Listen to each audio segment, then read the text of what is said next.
सिंह के साथ कदम से कदम मिलाकर चलने वाली पत्नी साधना सिंह अब राजनीति में भी रख सकती हैं कदम।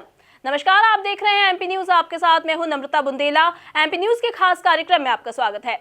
मध्य प्रदेश के पूर्व मुख्यमंत्री शिवराज सिंह की पत्नी साधना सिंह के राजनीति में कदम रखने की चर्चाएं जोरों पर है, तो वहीं राजनीति में पत्नियों की एंट्री का दौर लगातार चर्चाओं का विषय बना हुआ है क्योंकि सबसे पहले रॉबर्ट वाड्रा की पत्नी प्रियंका वाड्रा की राजनीति में एंट्री हुई और उसके बाद ज्योतिरादित्य सिंधिया की पत्नी प्रियदर्शनी राजे सिंधिया की राजनीति में एंट्री को लेकर भी चर्चाएं जोरों पर थी। तो अब वहीं ये चर्चाएं थमी ही नहीं कि शिवराज सिंह की पत्नी साधना सिंह की राजनीति में एंट्री की चर्चाएं भी जोरों पर आ गई हैं। हमारे संवाददाता राहुल इस वक्त हमसे जुड़े हुए हैं। राहुल, बताइए कि जिस तरह से मध्य प्रदेश के विदिशा लोकसभा सीट से साधना सिंह के चुनाव लड़ने की खबरें चर्चाएं तेज हो गई हैं, तो क्या है ये पूरा मामला?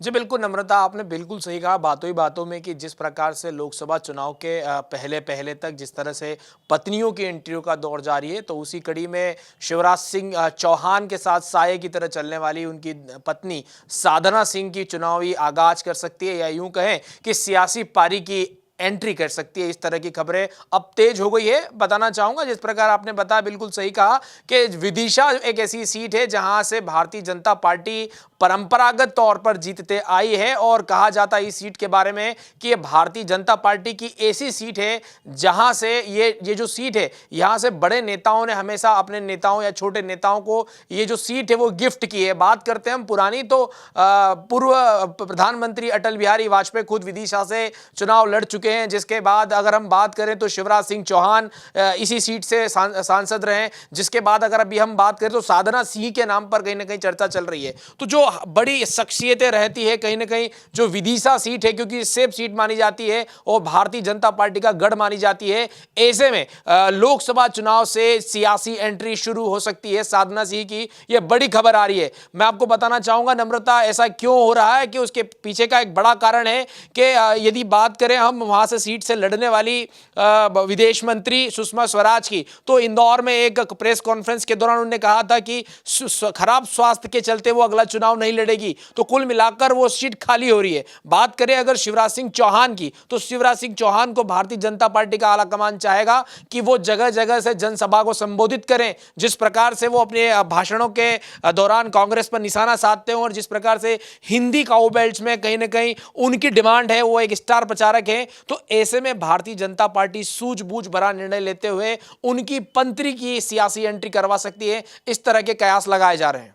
जी बिल्कुल, तो मध्य प्रदेश में लोकसभा चुनाव की जिम्मेदारी जो है वो मध्य प्रदेश के पूर्व मुख्यमंत्री शिवराज सिंह चौहान की है और चूंकि पार्टी ने अब शिवराज सिंह चौहान को बीजेपी का राष्ट्रीय उपाध्यक्ष बना दिया गया है, तो उनकी जिम्मेदारी और भी ज्यादा बढ़ गई है। और अब विदिशा की लोकसभा सीट जो कि भाजपा पार्टी का हमेशा से ही गढ़ रही है, तो इस पर अब साधना सिंह के चुनाव लड़ने की चर्चाएं जोरों पर हैं। लेकिन राहुल, इसके आगे एक सवाल और यहां पर आता है कि बीजेपी पार्टी जो है कांग्रेस पार्टी पर हमेशा से वंशवाद की राजनीति का आरोप लगाती आई है, तो क्या अब साधना सिंह के राजनीति में कदम रखने पर कांग्रेस पार्टी बीजेपी पर इस तरह के आरोप भी लगा सकती है? और क्या बीजेपी के कार्यकर्ता भी इससे नाराज हो सकते हैं, क्योंकि कार्यकर्ताओं को कहीं ना कहीं ये उम्मीद होती है कि उनके राजनेता के बाद अब उन्हीं का नंबर आने वाला है? जी बिल्कुल नम्रता, बताना चाहूँगा मेरी दृष्टि में अगर मैं व्यक्तिगत राय रखूँ चैनल के माध्यम से, तो भारतीय जनता पार्टी और कांग्रेस में इस प्रकार का कोई अंतर नहीं रह गया है। वंशवाद की राजनीति धीरे धीरे भारतीय जनता पार्टी पर भी हावी होते जा रही है।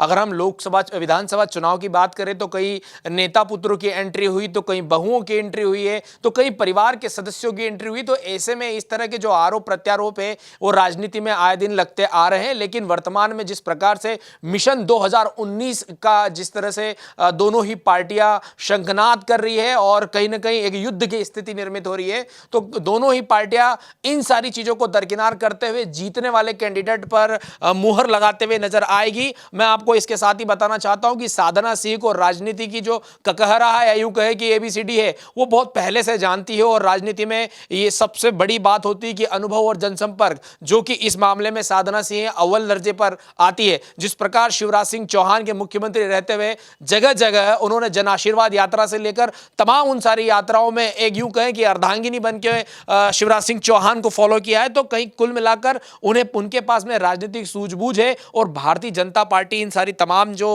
आपने कहा कि वंशवाद राजनीति और सारी चीजों को दरकिनार करते हुए यह पहले देखेगी कि कौन जीतने वाला कैंडिडेट है। कैंडिडेट जीतने वाला है तो जरूर उस पर दांव लगाएगी। इस तरह की बातें आ रही है। और बताना चाहूंगा कि यदि हम बात करें साधना सिंह की, तो साधना सिंह के जो फार्म हाउस हैं या दूध डेयरी है, या यूं कहें कि पहले से ही शायद ऐसा था कि तय था कि वो लगातार वहां पर दूध डेयरी और अपना फार्म हाउस भी वहां पर है। तो ऐसे में वो लोकल भी कहीं ना कहीं लोकल दायरे में भी उनका नंबर पहले आता है। तो कुल मिलाकर आपने जो कहा, अभी फिलहाल मध्य प्रदेश में एक बड़ी खबर आ रही है कि अब जो है शिवराज सिंह चौहान की पत्नी साधना सिंह की भी राजनीति में एंट्री हो सकती है। इस तरह के की जो चर्चाएं हैं वो तेज हो गई है।